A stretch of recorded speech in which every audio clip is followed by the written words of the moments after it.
ارتضا کی گاڑی باہر ہی پارکنگ ایریا میں کھڑی تھی۔ غیر ارادی طور پر اس نے ہارن پر ہاتھ رکھ دیا، پھر اگلے ہی پل اپنی اس حرکت پر شرمندہ سی ہو گئی۔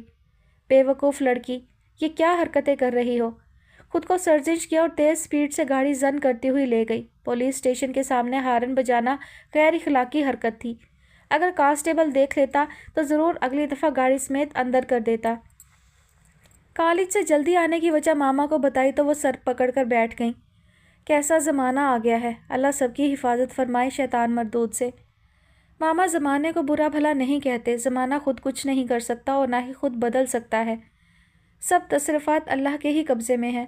انسان تو اپنے ہاتھوں سے اپنی جان پر ظلم کرتے ہیں۔ سورہ یونس میں اللہ تعالیٰ اتنے پیار سے فرماتے ہیں، اللہ تو لوگوں پر کچھ ظلم نہیں کرتا، لیکن لوگ ہی اپنے آپ پر ظلم کرتے ہیں۔ ماما آپ کو پتہ ہے، جب تک زندگی ہے تب تک مہلت ہے۔ اللہ تعالیٰ نے ہمارے لیے پلٹنے کا راستہ رکھا ہے، اس لیے جب تک سانس چل رہی ہے واپسی کا دروازہ کھلا ہوا ہے۔ اللہ تعالیٰ جانتے ہیں کہ بندے ڈپریشن کا شکار ہوں گے، اسی لیے تو اللہ نے قرآن مجید کو روح کی غذا بنایا ہے۔ اگر ہم اپنے جسم کو روح کی غذا سے ہی محروم رکھیں گے تو وہ مردہ ہو جائے گا، اور پھر تو ڈپریشن اور حرام موت ہی انسان کو گھیر لیں گی۔ اللہ تعالیٰ ہم سب کے دلوں کو قرآن مجید کی روشنی سے منور فرمائے، آمین۔ اللہ کی یاد میں اتنا سکون کہ وہ تینوں ٹینشن بھول گئیں۔ نسرین لہسن چھیل رہی تھی، ماہر نے بھی ساتھ ہیلپ کی، بابا بھی اپنے کمرے میں آرام کر رہے تھے۔ تھوڑی دیر بعد وہ ان کے پاس بیٹھ کر اپنے کمرے میں آ گئی۔ فنی ویڈیوز دیکھتے ہوئے ایک جو مزے کی لگی وہ ماہم کو بھی سینڈ کر دی۔ اس کا فوراً رپلائی آیا، کل میری طرف آ جانا، میں اکیلے گھر میں بور نہیں ہونا چاہتی۔ ماہر نے میسج ریڈ کر کے کال ملائی، ماہم ہر دفعہ میں ہی جاتی ہوں تمہاری طرف، اس دفعہ تم آ جاؤ نا ہمارے گھر۔ ماہی نہ میرے پاس گاڑی ہے اور نہ چچا اور ابا فری، اس لیے تم آ جانا پلیز، وہ التجائی لہجے میں بولی۔ اچھا ٹھیک ہے، اب فون رکھو، اس نے نخوت سے کہا۔ ارے میڈم، فون آپ نے کیا ہے تو بند کرنے کی زحمت بھی خود کرو۔ میری کیا مجال کہ تمہارے منہ پر فون بند کروں، ماہر نے آنکھ دبا کر کہا۔ منہ پر نہیں تو ہاتھ میں پکڑ کر بند کر لو۔ دونوں کی بحث لمبی چلنی تھی اور پھر ہمیشہ کی طرح دوبارہ باتوں میں لگ جانا تھا۔ اگلے دن وہ جلد ہی ماہم کی طرف آ گئی۔ سب سے سلام دعا کے بعد ماہم کے کمرے میں بیٹھی گپوں میں مصروف تھی۔ ماہم کی ایک ہی خالہ تھی، ماں باپ کی وفات کے بعد وہ بہن کے پاس ہی رہتی تھی۔ ماسٹر کمپلیٹ کر کے اب بہن کے ساتھ گھر کے کاموں میں مدد کرتی تھی۔ اس وقت بھی وہ ان دونوں کے لیے سموسے، کٹلز، فنگر فش اور 2-3 آئٹمز تھے جو سرو کر رہی تھی۔ ماہر نے خوش دلی سے ایک پیس کھا کر تعریف کی تو وہ ریسیپی بتانا شروع ہو گئیں۔ تھوڑی دیر بعد وہ اٹھ کر چلی گئی اور وہ دونوں پھر دنیا جہان کی باتوں میں مصروف ہو گئیں۔ وقت کا پتہ ہی نہیں چلا اور عصر کی اذان بھی ہو گئی۔ سمیر اور شہیر سے بھی ماہر کی اچھی انڈرسٹینڈنگ تھی، وہ دونوں ماہم کے گھورنے کا لحاظ کیے بغیر وہاں آ کر بیٹھ گئے۔ ہماری آپی تو ہے ہی پاگل، لیکن آپ کو کیا ہو گیا ہے؟ روز کالج سے چھٹی اور کوئی منع بھی نہیں کرتا، وہ منہ بنا کر بولا تو ماہر نے بے ساختہ قہقہا لگایا۔ ساتھ والے کمرے میں اس الارم کی آواز سے کسی کی آنکھ بھی کھل گئی۔ سمیر کے بچے، تم نے مجھے پاگل کہا، ماہم غصے سے گرائی۔ آپی، سمیر کے کوئی بچے نہیں ہیں، اس کی تو ابھی شادی بھی نہیں ہوئی۔ شہیر معصومیت کی انتہا پر تھا، اس کی بات پر اب پورا کمرہ قہقہے سے گونجا۔ یار کیا چیز ہیں یہ دونوں، ماہر نے ہنسی روکتے ہوئے سرخ منہ سے ان دونوں کی طرف دیکھا۔ ماہی، یہ چیز نہیں، چیزیں ہیں، وہ بھی گندی چیزیں جن کا نہ مزہ اور نہ سواد۔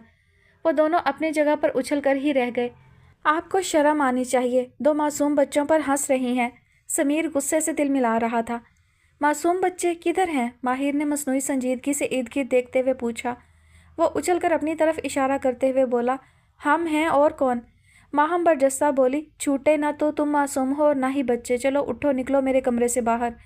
وہ باقاعدہ اٹھ کر انہیں دھکے دے کر نکال رہی تھی۔ ہمیں بھی کوئی شوق نہیں ہے آپ کے کمرے میں بیٹھنے کا، ہم تو بس یہ دیکھنے آئے تھے کہ 2 پاگل ایک ساتھ بیٹھیں تو کیسے لگتے ہیں۔ وہ کہہ کر رکا نہیں، بھاگ گیا تھا اور پیچھے پیچھے ماہم بھی۔ وہ صوفے پر بیٹھی اس کی آخری بات پر ہنستے ہوئے دوہری ہو رہی تھی۔ تبھی کوئی کمرے میں آیا، اس سے نگاہ ملتے ہی مسکراہٹ سمٹی۔ السلام علیکم، ارتضا نے سلام میں پہل کی۔ وعلیکم السلام۔ وہ جو صوفے پر آلتی پالتی مار کر بڑے کھلے انداز میں بیٹھی تھی، اسے دیکھ کر فوراً سیدھی ہوئی۔ صحیح نصیب، آج تو بہت بڑے لوگ آئے ہوئے ہیں، وہ بڑے والہانہ انداز میں بولا۔ جی؟ ماہر تو اس کی بات کا مطلب ہی نہیں سمجھ سکی۔ کیسی ہیں آپ؟ وہ اب سامنے ہی چیئر گھسیٹ کر بڑی فرصت سے بیٹھ گیا۔ بلیک شلوار قمیض میں وہ اس کی غضبناک حد تک وجیح لگ رہا تھا۔ ماہر تھوڑی دیر اور دیکھتی رہتی تو پتھر ہو جاتی۔ نگاہ ہٹانا مشکل امر تھا، اس کی ساحر آنکھیں اپنے حصار میں جکڑنے کی طاقت رکھتی تھیں۔ ماہم نے اندر آ کر ان کی خاموش نگاہوں کا طلسم توڑا۔ چاچو مجھے تو پتہ ہی نہیں تھا کہ آپ گھر پر ہی ہیں۔ وہ کل کیس کے سلسلے میں ڈے اینڈ نائٹ ڈیوٹی کرنی پڑ گئی تھی، ابھی تھوڑی دیر پہلے ہی آ کر سویا تھا، لیکن آپ کے سریلے کہکہوں سے میری آنکھ کھل گئی۔ اس نے دونوں کی طرف دیکھتے ہوئے تفصیلی جواب دیا۔ اوہ ویری سوری، ہمیں نہیں پتا تھا۔ دونوں ہی شرمندہ سی ہو گئیں۔ معافی کیوں مانگ رہی ہو؟ اس مسکراہٹ کی خاطر تو ہزار نیندیں بھی قربان، وہ بڑے ذومانی انداز میں بولا، جیسے نگاہ کہیں پہ اور نشانہ کہیں پہ۔ ماہر پہلو بدل کر رہ گئی، اسے گھبراہٹ اور گھٹن سی محسوس ہونے لگی تھی۔ وہ فوراً بیگ اٹھاتے ہوئے اپنی جگہ سے اٹھی، ماہم نے بھی اسے اٹھتے ہوئے دیکھ لیا۔ کافی دیر ہو گئی ہے، اب میں چلتی ہوں۔ وہ اپنی نگاہوں کو بھٹکنے سے بچا رہی تھی کیونکہ یہی ضروری تھا۔ یار ابھی تو تم آئی تھی، ماہم منہ بنا کر بولی تو ارتضیٰ بھی فوراً بولا، ماہم شاید تمہاری دوست کو میرا یہاں آنا اچھا نہیں لگا۔ وہ جتنا اس سے بچنا چاہ رہی تھی وہ اتنا ہی اپنی طرف کھینچ رہا تھا۔ ماہر کو اس بات کی توقع نہیں تھی کہ وہ یوں ڈائریکٹ بھی پوچھ سکتا ہے۔ خشک ہونٹوں پر زبان پھیر کر دھیمے لہجے میں بولی، نہیں ایسی تو کوئی بات نہیں، میں تقریباً 1 بجے آئی تھی اور ابھی دیکھیں 6 بج گئے ہیں۔ چاچو آپ بھی نا، بس بھلا ماہی کو آپ سے کیا ایشو؟ ماہم نے فوراً سر نفی میں ہلایا۔ بھائی مجھے کیا پتا، میں نے جو محسوس کیا وہ کہہ دیا۔ وہ کندھے اچکا کر رہ گیا۔ ٹائم کا تو واقعی اندازہ نہیں ہوا، کل بھی آ جانا پلیز، وہ گلے ملتے ہوئے کہہ رہی تھی۔ ارتضیٰ بھی ان کے ساتھ چلتے ہوئے باہر آ گیا۔ وہ گاڑی میں بیٹھنے لگی تو جھک کر بولا، اگر آپ کے پاس گاڑی نہ ہوتی تو شاید مجھے ڈرائیور بننے کا شرف حاصل ہو جاتا۔ ماہر کو اپنے کان اور چہرہ دہکتا ہوا محسوس ہوا۔ وہ بنا دیکھے ایک جھٹکے سے گاڑی اڑاتی ہوئی لے گئی۔ ارتضیٰ کی نگاہ دیر تک اس کا پیچھا کرتی رہی۔ وہ عجیب سے احساسات کا شکار ہو رہی تھی۔ اس نے کب کسی کی ایسی نگاہیں محسوس کی تھیں؟ وہ تو بہت سنبھل کر قدم رکھتی تھی، بلا وجہ کسی سے فری نہیں ہوتی تھی۔ اس کے گرد 2 ہی تو مردوں کا حصار تھا جن کی نگاہوں کو وہ پہچانتی تھی، باقی سب تو اجنبی تھے۔ بھابھی کے بھائیوں سے بھی کبھی اس کی سلام دعا سے زیادہ بات چیت نہیں ہوئی، اور اب یہ تیسرا شخص، کیوں وہ اس کی نگاہوں کو پہچاننے لگی تھی؟ کیا وہ جادو کے تیر چلا رہا تھا؟ اس کی نگاہیں اجنبی کیوں نہیں لگیں؟ وہ دیکھتا تو ایسا لگتا تھا کہ اس کی نگاہیں دل کے آر پار ہو رہی ہیں۔ آگاہی موت تھی اور وہ بے خبر رہنا چاہتی تھی۔ دکھتے سر کو دباتے ہوئے اس نے آنکھیں میچ لیں۔ دوسری طرف ارتضیٰ بھی اپنے آفس میں بیٹھا بے دلی سے فائل کو دیکھ رہا تھا۔ شدت سے سگریٹ کی طلب ہو رہی تھی۔ وہ فائل ٹیبل پر پھینک کر اٹھا اور باہر آ گیا۔ فروری کی ٹھنڈی شام ناک اور منہ سے غبار اڑا رہی تھی۔ اس نے سگریٹ کو جلایا۔ ایک آگ دل میں بھی لگی ہوئی تھی جو پورے جسم کو جھلسا رہی تھی۔ اس نے لمبا سا کش لیا اور دھوئیں کا مرگولہ آسمان کی طرف اڑا دیا۔ یہ کیسی بے چینی ہے، کیسا اضطراب ہے جو 2 سگریٹ کے بعد بھی نہیں بجھ رہا۔ اس نے یک ٹھنڈے ہاتھوں سے اپنے سر کے بالوں کو پیچھے کیا اور وہیں چیئر منگوا کر بیٹھ گیا۔ 2 بھوری خفت زدہ آنکھیں نگاہوں میں ٹھہر سی گئیں۔ اس نے بے چینی سے آنکھیں موندی تو کانوں میں سریلا سا کہکہا سنائی دیا۔ جس شام وہ سڑک کے پار زخمی حالت میں کھڑا تھا وہ ایک کیس کے سلسلے میں اکیلا ہی گیا ہوا تھا۔ اچانک وہاں دونوں فریقین کے درمیان زمینی تنازع پر فائرنگ شروع ہو گئی۔ وہ بچاؤ کرتا وہاں سے نکل تو آیا تھا، لیکن پیچھے گولیوں کی بوچھاڑ سے ایک گولی چھو کر گزر گئی۔ وہ جلدی میں اپنی گاڑی بھی وہیں چھوڑ آیا۔ طوفانی بارش میں اس نے شدت سے دعا مانگی تھی کہ سنسان سڑک پر کوئی آئے اور منزل تک پہنچا دے، اور تب وہ گرے کار اس کے قریب سے گزری اور اسے اپنی دعا کی قبولیت کا یقین ہوا۔ لیکن گاڑی رکنے کے بجائے بڑے آرام سے آگے گزر گئی اور وہ سر ہلا کر رہ گیا۔ زخم سے خون رستا جا رہا تھا اور وہ شہر کے ایک ویران علاقے میں تھا جہاں سے بہت کم گاڑیاں گزر رہی تھیں۔ گرے کرولا دوبارہ پاس آ کر رکی تو وہ دانت پیستے ہوئے قریب آیا۔ تب وہ اس بہادر لڑکی کو دیکھ کر چونکا اور پھر سارے سفر میں اسے تجسس رہا کہ جان سکے وہ اس ٹائم اس سنسان جگہ پر گاڑی کیوں دوڑا رہی ہے۔ پھر بحث کے بعد اسے لگا کہ وہ اس کی موجودگی سے الرٹ ہے اور ڈسٹرب بھی۔ پھر نیا انکشاف کہ وہ میری ہی بھتیجی کی دوست ہے، اور بعد میں سیڑھیوں کا ٹکراؤ اس کے مضبوط دل کو ہلا کر رکھ گیا تھا۔ اور آج تو حد ہی ہو گئی، وہ نگاہوں کے حصار سے ہٹ ہی نہیں رہی تھی۔ اس کا نظریں چرانا اور بیزاری سے اٹھ کر چلے جانا، وہ جان گیا تھا کہ وہ اس کی نظروں کو محسوس کر رہی تھی۔ نگاہوں کے حدت آمیز تیر اسے جھلسا رہے تھے اور اب اس کے ویران دل کی تباہی شروع تھی۔ اس نے سر کو کرسی کی پشت سے ٹکا دیا۔ یا اللہ، یہ کیا ہو رہا ہے؟ اپنے اندر کی سوچوں کو بدلنا میرے اختیار میں نہیں ہے۔ مجھے ان سوچوں سے آزاد فرما، اور اگر میری نگاہوں کی غفلت سے وہ بھی ڈسٹرب ہوئی ہے تو اے اللہ مجھے معاف فرما اور اس کی حفاظت فرما۔ بے شک دلوں کو جوڑنے اور موڑنے پر تو ہی قادر ہے۔ وہ اپنی سوچوں میں بہت دور نکلا ہوا تھا، تبھی بشیر نے آواز دی، سر اندر ہیٹر لگا ہے، وہاں چلے جائیں، یہاں تو بہت ٹھنڈ ہو رہی ہے۔ وہ آنکھیں کھولے تھوڑی دیر خاموشی سے اسے دیکھتا رہا، پھر دھیمے سروں میں بولا، اندر کی آگ کو بجھانے کے لیے ان سرد ہواؤں کی ضرورت ہے۔ وہ خود کو سزا دے رہا تھا، بنا یہ جانے کہ کوئی اور اس سزا کو بھگت رہا ہے۔ رات کے کسی پہر اسے پانی کی شدت سے طلب ہوئی، اتنی ٹھنڈ میں بھی اس کا جسم پسینے سے شرابور ہو رہا تھا۔ آنکھیں سوجی ہوئی محسوس ہوئیں تو اس نے ہاتھ سے سر کو ٹچ کیا، وہ گرم انگارے کی طرح دہک رہا تھا۔ گلے میں خراش سی ہوئی، اس نے ہمت سے بیٹھتے ہوئے زیرو بلب کی روشنی میں موبائل اٹھایا اور نسرین کو فون کیا۔ وہ ان کی خاندانی ملازمہ تھی، اولاد نہیں تھی تو شوہر نے چھوڑ دیا، تب سے وہ یہیں کچن کے ساتھ ایک کمرہ اور باتھ روم پر مشتمل کوارٹر میں رہتی تھی۔ پہلی بیل پر تو فون نہیں اٹھایا، البتہ دوسری بیل پر اس کی ہڑبڑائی ہوئی آواز سنائی دی۔ ماہر نے انہیں گرم پانی لے کر آنے کو کہا تو وہ بسم اللہ کرتی ہوئی اگلے ہی منٹ میں وہاں موجود تھی۔ ماتھے کو چھو کر بخار چیک کیا تو گھبرا گئی، اتنا تیز بخار، میں بیگم صاحبہ کو بلا لاؤں؟ نہیں رہنے دیں، ویسے بھی 4 بج گئے ہیں، ماما خود اٹھ جائیں گی۔ اس کی آواز میں لرزش تھی۔ نسرین نے میڈیسن والی ٹوکری آگے کی تو اس نے پین کلر پانی کے ساتھ نگل لی۔ بخار کی میڈیسن ختم تھی، کافی عرصے سے کسی کو بخار ہوا ہی نہیں تھا۔ اس نے نسرین کو بھی اپنے ساتھ لیٹنے کو کہا تو وہ اپنا کمبل لے کر آ گئی۔ ماہر کمبل منہ تک ڈھانپ کر لیٹ گئی تھی اور تھوڑی ہی دیر میں وہ ہوش کی دنیا سے بہت دور نکل گئی۔ صبح جب دوبارہ اس کی آنکھ کھلی تو اپنے گرد ماں باپ کو دیکھ کر مسکرائی۔ فرخندہ بیگم تسبیح کے دانے رول رہی تھی اور تھوڑی تھوڑی دیر بعد پھونک بھی مار رہی تھی۔ ماں باپ کے احسانوں کا بدلہ اللہ کی ذات کے سوا کوئی نہیں چکا سکتا۔ رات تو ٹھیک تھی تم، وہ تو شکر ہے میری آنکھ اذان سے پہلے ہی کھل گئی تو نسرین نے مجھے بتایا کہ تمہیں بخار ہوا ہے۔ وہ محبت خفت کے ملے جلے لہجے میں بولی، تمہارا بھائی تھوڑی دیر تک آ جائے گا۔ ماما آپ نے انہیں فون کیوں کیا ہے؟ بلا وجہ پریشان ہوں گے، وہ روحانسی ہوئی۔ بیٹا بخار آپ کا ابھی بھی تیز ہے تو بہتر ہے وہ خود آ کر چیک اپ کر لے، ہمیں بھی تسلی ہو جائے گی۔ حسان صاحب اس کے ماتھے پر ہاتھ رکھ کر بولے۔ عمیر جلد ہی آ گیا تھا، ٹیمپریچر چیک کر کے ایک گہری فکر مندی کی نگاہ ماہر پر ڈالی۔ کیا ہوا ہے، کوئی ٹینشن لی ہے؟ پروفیشنل لہجے میں پوچھ رہا تھا۔ ماہر کیا جواب دیتی؟ فرخندہ بیگم تیزی سے بولی، ان کے کالج میں کسی نے سوسائڈ کر لی ہے، اس کی ٹینشن لی ہوگی اس نے۔ عمیر نے بات سن کر ہونٹ سکیڑے، اسی لیے تو اتنا تیز بخار ہوا ہے۔ ماہی میں تو تمہیں اپنی طرح بہادر سمجھتا تھا۔ وہ اسے میڈیسن دے کر سر کے بالوں پر نرمی سے ہاتھ پھیر رہا تھا۔ ٹینشن نہیں لیتے ورنہ یہ دیمک کی طرح انسان کو کھا جاتی ہے۔ چلو اب آرام کرو، میں یہی ہوں، کل تمہاری بھابھی بھی آ جائیں گی۔ اچھا احمد اور علی بھی آئیں گے؟ وہ چہک کر بولی۔ ہاں ہم یہیں شفٹ ہو رہے ہیں، عمیر نے ماں کو دیکھتے ہوئے بتایا۔ اچھا یہاں پوسٹنگ ہو گئی ہے؟ وہ فرحت و اشتیاق سے پوچھ رہی تھی۔ جی ماما آپ اوپر والا پورشن صاف کروا دیں، عمیر نے کہا تو وہ فوراً خوشی سے بولی، ہاں ٹھیک ہے، میں ابھی نسرین سے کہہ کر آتی ہوں۔ 2 منزلہ گھر ایسے تعمیر تھا کہ اوپر والی منزل کی سیڑھیاں باہر کار پورچ کی طرف بھی تھیں اور گھر کے اندر بھی۔ 3 کمرے، اٹیچ واش روم، کچن سب اوپر بھی بنے تھے۔ کار پورچ کے اوپر ٹیرس تھا۔ عمیر کی شادی کے شروع دنوں میں جب وہ یہاں رہ رہے تھے تو اوپر کے پورشن میں ہی سامان شفٹ کروایا گیا، اور حسان صاحب کا کہنا تھا کہ نیچے والا پورشن ماہر کا اور اوپر والا عمیر کا ہے۔ فرخندہ بیگم سن کر کہتی، ماہر کا اپنا گھر سسرال میں ہوگا، تو وہ فوراً سر نفی میں ہلاتے، بیٹیوں کے لیے میکے میں بھی جگہ بچا کر رکھنی چاہیے۔ سسرال بیاہ کر بھیجنے کا مطلب یہ تو نہیں ہے کہ ہمیشہ کے لیے میکے والوں سے ناتا ہی ٹوٹ گیا ہو، بلکہ بیٹیوں کا میکہ سلامت رہنا چاہیے تاکہ وہ جب کبھی آئیں تو پرایا گھر نہیں بلکہ اپنا سمجھ کر استحقاق سے آئیں۔ بیٹے تو اپنے لیے خود بھی کما کر بنا سکتے ہیں، مسئلہ تو بیٹیوں کا ہوتا ہے۔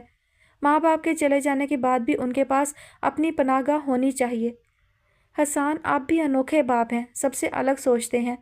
اصل میں آپ اسے خود سے دور نہیں ہونے دینا چاہتے، اس لیے اگر آپ کا بس چلے تو گھر داماد ہی بنا لیں۔ وہ گھور کے بیگم کو دیکھتے ہوئے بولے، ویسے اگر میرا ہونے والا داماد مان جائے تو مجھے اس میں بھی کوئی اعتراض نہیں۔ اور پھر وہ دونوں ہنس دیے۔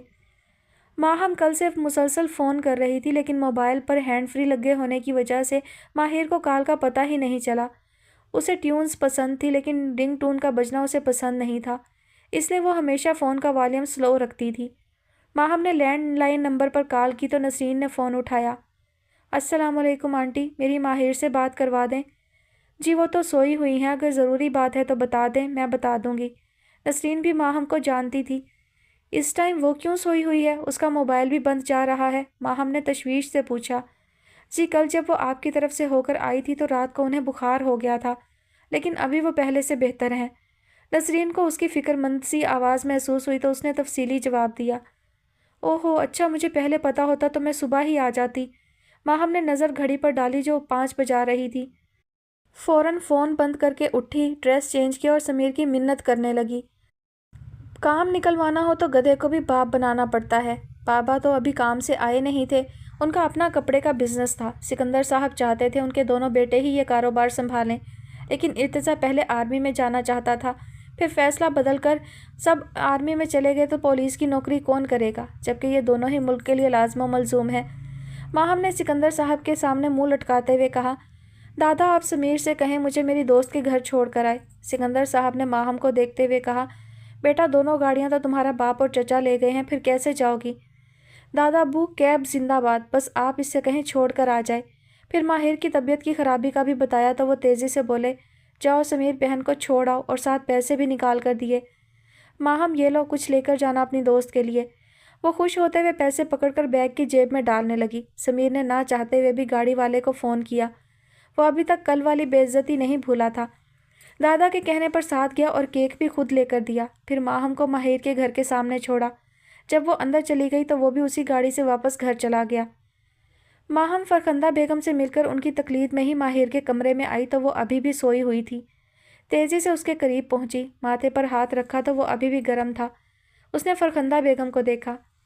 آنٹی عمیر بھائی نے کیا کہا؟ بخار ابھی تک کیوں نہیں اتر رہا؟ وہ فکر مندی سے پوچھنے لگی۔ آخر ایک ہی تو اس کی دوست تھی، بلکہ بہن تھی، رازدار بھی۔ وہ اس کا زرد چہرہ دیکھ کر پریشان ہو رہی تھی۔ فرخندہ بیگم نے تفصیل سے بتایا، عمیر کہہ رہا تھا ٹینشن لی ہے میری نازک جان بچی نے۔ وہ اس کے پاس بیٹھنے کا کہہ کر خود کچن میں چلی گئی، جہاں وہ خود اپنے ہاتھوں سے سوپ بنا رہی تھی۔ ماہی کیا ہوا؟ تم تو مجھے ہمت کے لیکچر دے رہی تھی اور خود دیکھو کیسے بستر سے لگ گئی ہو۔ ماہم اس کے پاس ہی کمبل اوڑھ کر بیٹھ گئی اور دھیرے دھیرے اسے جگانے کی کوشش کر رہی تھی۔ آخر تھوڑی محنت کے بعد وہ کسی خواب کی کیفیت سے نکل ہی آئی۔ اپنے اوپر جھکے ماہم کے چہرے کو دیکھ کر ہونٹوں کی جنبش دے کر مسکرائی۔ شکر ہے تم نے آنکھیں تو کھولی، یار قسم سے تم سوتے ہوئے بہت بری لگتی ہو، وہ مصنوعی خفگی سے بولی۔ تم کب آئی؟ ماہر نے اپنا ہاتھ منہ پر پھیر کر خود کو بیدار کیا۔ ابھی تھوڑی دیر پہلے۔ فرخندہ بیگم نے سوپ کا پیالہ آگے کیا تو ماہم نے پکڑ لیا۔ آنٹی مجھے بھی ذرا اپنی دوست کی خدمت کرنے کا موقع دیں۔ وہ مسکرا کر اسے بھی لوازمات سرو کرنے لگی۔ تم دونوں کھاؤ پیو اور باتیں کرو، میں نماز پڑھ آؤں۔ جی آنٹی آپ بے فکر رہیں، دیکھیے گا آپ کی بیٹی ابھی تھوڑی دیر تک ٹھیک ہو جائے گی۔ ماہم نے ماہر کو بیٹھنے میں مدد کرتے ہوئے کہا۔ واقعی وہ اس کے ساتھ ہلکی پھلکی باتیں کرتے ہوئے بہتر محسوس کر رہی تھی۔ بخار کا زور ٹوٹ رہا تھا۔ اس نے کمبل اتار کر پیچھے ہٹایا۔ ماہم آگے بڑھ کر اسے سہارا دے کر واش روم تک چھوڑ آئی۔ ماہر نے منہ ہاتھ دھویا تو آنکھیں ٹھیک سے کھلیں۔ باقی کا سارا وقت وہ دونوں باتیں کرتی رہی۔ 8 بجے ڈنر کر کے ماہم نے فون پر ارتضیٰ کو کال کی۔ سلام دعا کے بعد اسے بتایا، چچا میں اپنی دوست کی طرف ہوں، مجھے فری ہو کر پک کر لیں۔ وہ اب ایڈریس سمجھا رہی تھی، یہ جانے بغیر کہ ارتضیٰ کو اس ایڈریس کا پتہ ہے، کیونکہ اس دن وہ زخمی حالت میں بھی پہلے ماہر کو اس کے گھر تک چھوڑ کر آیا تھا۔ جی ڈیئر لسنرز، یہاں اس ایپیسوڈ کا اختتام ہوتا ہے اور مزید 2 ایپیسوڈ ہوں گی۔ بس یہ شارٹ ناول ہے اور نیکسٹ ایپیسوڈز کا جو ہے ڈریشن بھی تھوڑا کم ہوگا، کیونکہ آج ایپیسوڈ کے آغاز میں نے ڈھیر ساری باتیں جو کر لی تھی، تقریباً 10 منٹ تو باتوں میں ہی گزر گئے تھے۔ انشاءاللہ کل نیکسٹ ایپیسوڈ کے ساتھ حاضر ہوں گی۔ اپنا خیال رکھیے گا اور مجھے اپنی دعا میں یاد رکھیے گا۔ اللہ حافظ۔